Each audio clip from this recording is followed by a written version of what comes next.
Bien, la última clase que tuvimos, hicimos una vista general de lo que es el periodo del reino dividido. Repasamos cómo fue que llegamos hasta este momento, repasamos cómo fue que se llegó de la conquista al tiempo de jueces, cómo se pasó del tiempo de jueces al tiempo de la realeza a través de Saúl. Luego Saúl, que se equivoca, pierde el favor divino, llega este gran personaje que es David, el famoso rey David, el hijo de David Salomón, el hijo de Salomón Roboam. Roboam se equivoca, se divide el reino, Jeroboam reina en el norte, Roboam reina en el sur. Luego de 9 dinastías en el norte, luego de una dinastía y muchos reyes uno tras de otro en el sur, llegamos al tiempo de la cautividad en el reino del norte, aproximadamente en el 722 a.C. por parte de Asiria, en el reino del sur, aproximadamente en el 606 a.C. por parte de Babilonia. Llega el tiempo de juicio. 70 años de cautiverio para la nación de Israel. Pero bueno, después de esos 70 años en los que el pueblo sufrió y en los que el pueblo padeció, nos encontramos con el tiempo del retorno. Esos 70 años en los que el pueblo se encontró esparcido, en los que el pueblo se encontró con el juicio, en los que el pueblo se encontró con el castigo merecido por haber desobedecido a Dios, nos encontramos ahora en el tiempo del retorno. Entonces, repasamos nuevamente la historia. El reinado venía siendo uno, ¿sí? Con David, con Salomón. Salomón en su último periodo de tiempo ya se empieza a equivocar, entonces entra en escena este personaje Roboam, hijo de Salomón. Roboam se equivoca, el pueblo se le rebela, se divide la nación en reino del norte y reino del sur. El reino del norte no tuvo ningún ejemplo de rey piadoso, el reino del sur tuvo varios ejemplos de reyes que siguieron el camino y la voluntad del Señor, siguiendo los caminos del famoso rey David. Pero después de mucho tiempo de denuncia de parte del Señor, de un llamado al arrepentimiento, tanto el reino del norte como el reino del sur terminan cayendo en el castigo del Señor. El reino del norte por manos de Asiria y entran en un castigo del cual todavía no han salido, y el reino del sur por manos de Babilonia, casi 100 años después, o 100 y pico de años después, 110 años después, termina cayendo a manos de el rey, que ya lo conocemos todos, Nabucodonosor. Bien, en ese tiempo de cautividad suceden cosas muy relevantes y hay personajes que nosotros conocemos y queremos muchos. Entre ellos está el famoso Daniel. Ese Daniel que quizá lo conocemos mucho por el capítulo 1, el texto que nos dice, y Daniel propuso en su corazón no contaminarse con la comida del rey, y luego también la historia tan conocida y famosa del foso de los leones, ya en el ocaso de su vida, con 80, 90 años Daniel. También es muy relevante en la profecía de Daniel el capítulo 9, con la profecía de las 70 semanas y las muchas interpretaciones que se han dado y que han surgido distintas corrientes teológicas y de los autodenominados cristianos.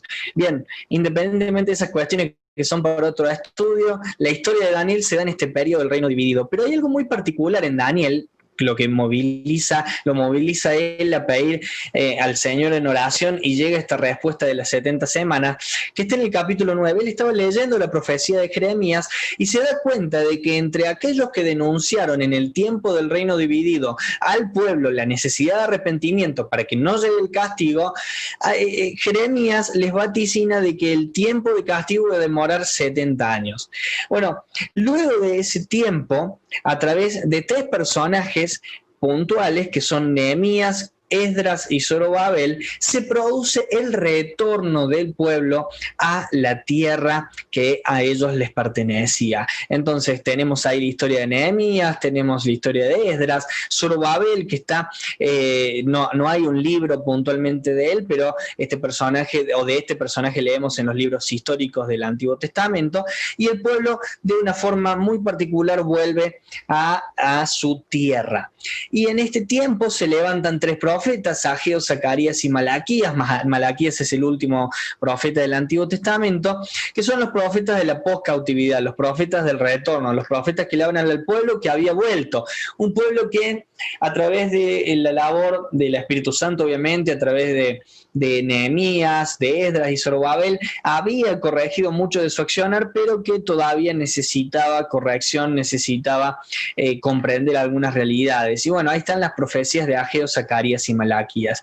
Cuando llega la profecía de Malaquías, este periodo posterior a la cautividad, bien, se produce el regreso al remanente de Jerusalén, la reconstrucción del templo, la reparación de los muros de la ciudad, la restauración de la adoración en el templo, trabajos y reformas de Esdras y Nehemías, profecías de Ageo, Zacarías y Malaquías. Y cuando termina Malaquías de ministrar, nos encontramos con lo que llamamos un periodo de silencio, un periodo en el que el Señor no vamos a decir no habla. El Señor siempre habla con los suyos, nada más que no de la manera especial como la encontramos en el Antiguo Testamento y en algunas secciones del Nuevo, sino que no levantó más profeta, no levantó más varón de Dios que deje registro para su palabra, para la palabra de Dios, para su palabra por aproximadamente 400 años, desde Malaquías hasta el tiempo del nacimiento de Cristo. ¿Hay libros que nos relatan qué pasó en ese tiempo? Sí, hay libros que los podemos encontrar y quizá uno de los que más fieles a la historia son los libros de Macabeos, el primero Macabeo y el segundo Macabeo, que nos relata ese tiempo intertestamentario en el que surgieron varias rebeliones de grupos pertenecientes al pueblo judío a la opresión que tenían en ese momento. Después de esto, fíjense que la línea roja sigue, llega el principio del canon del Nuevo Testamento a través del nacimiento de Jesús. Esto lo encontramos en Mateo, lo encontramos en Lucas. El nacimiento de Jesús fue probablemente antes de la muerte de Herodes, aproximadamente entre el 4 y 5 antes de Cristo. Sé que esto suena raro, que Cristo nació en el 4 antes de Cristo, pero bueno, al encargado de hacer el cálculo de la fecha del nacimiento de Jesucristo para calcular el año, el calendario que nosotros manejamos, tuvo un pequeño error de cálculo y le pifió por 4 años, 5 años. No es el fin del mundo. Lo importante es entender que Jesús nació siguiendo nuestro calendario aproximadamente en el 4 o 5 antes de Cristo, y ahí es donde nos encontramos este relato tan maravilloso del nacimiento de Jesús. Entre un año y medio después, el relato de estos magos que vienen del oriente a conocerle y le adoran, y todas estas cosas que María iba guardando en su corazón, el relato de Jesús a los 12 años. Luego ya nos encontramos más cosas propiamente de su ministerio, el bautismo de Jesús, el ministerio de Cristo en la tierra, la entrada triunfal a Jerusalén, una entrada profetizada desde la antigüedad. Hace un ratito hablamos de Daniel, ahí se habla de ese Mesías que iba a llegar y que iba a ser muerto, mas no por sí, la traición y el arresto de nuestro Señor Jesucristo, ese juicio injusto y la crucifixión. Ahora, fíjense esta línea, ¿dónde comienza y cómo avanza? Nos encontramos con la primer promesa mesiánica en Génesis capítulo 3, texto 15. La promesa avanza a través de uno de los hijos de Adán, que es Set.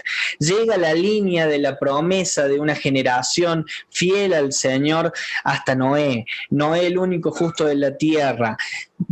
El diluvio, la historia que nosotros conocemos, Sem, Cam, Jafet, ninguno de los tres hijos era gran ejemplo, pero nos encontramos con Sem, que sí, aparentemente sí era aquel que siguió la fidelidad a Dios que su padre tenía, y a través de Sem continúa la línea mesiánica. A través de Sem llega a la familia semita, de la cual sale el gran personaje, nosotros, el padre de la fe, Abraham. Abraham, padre de Isaac, Isaac, padre de Jacob y Esaú. Jacob es el que recibe la bendición. De Jacob salen todos estos hijos que terminan siendo los padres de las distintas tribus de la nación de Israel. En Génesis al final encontramos palabras de Jacob a sus hijos, y hay una profecía puntual a través de la bendición a Judá, que de Judá iba a venir el Redentor, el león de la tribu de Judá como lo conocemos nosotros.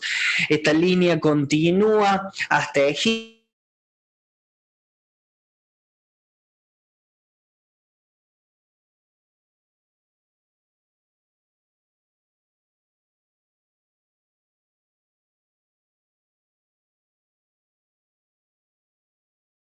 puede verlo, tiene que verlo desde lejos a la tierra prometida por un pecado que cometió al final de sus días. La tierra es conquistada bajo podremos decir, el liderazgo de Josué. Luego del tiempo de Josué se muere esa generación, llega el periodo de los jueces, tiempo en el que las cosas realmente no funcionaban ordenadamente en Israel. El pueblo pide un rey, viene Saúl, entra en escena. Saúl demuestra tener muy poca espiritualidad, muy poca conciencia de las cuestiones espirituales. Dios quita su bendición de él. Llega entonces y entra en escena David, el famoso rey David. De David luego llegamos a Salomón, el más sabio de toda la tierra en su tiempo. Luego de Salomón llega su hijo Jeroboam, que ya vimos hoy. Fíjense cómo la línea roja continúa. No tenemos un Dios improvisado, tenemos una historia continuada, diseñada específicamente para hablarnos de bendición. Desde tiempos antiguos, desde el mismo momento de la creación, desde el escenario del Edén hasta el escenario de la cruz, hubo un plan. Y ese plan acá nos dice, consumado es. La deuda que la humanidad tenía con el Creador, la deuda que la humanidad tenía con el Hacedor de todas las cosas, esa deuda que nos hicimos nosotros parte en Adán y en Eva, en el huerto del Edén, es en Cristo saldada. Y en Cristo encontramos nosotros esperanza de vida eterna. ¿Porque Él murió? Sí, porque Él murió, pero no solo porque murió, sino también por lo que dice a continuación, porque Él resucitó y hoy está en los cielos intercediendo por los suyos. Hasta acá vamos a ver en esta clase de hoy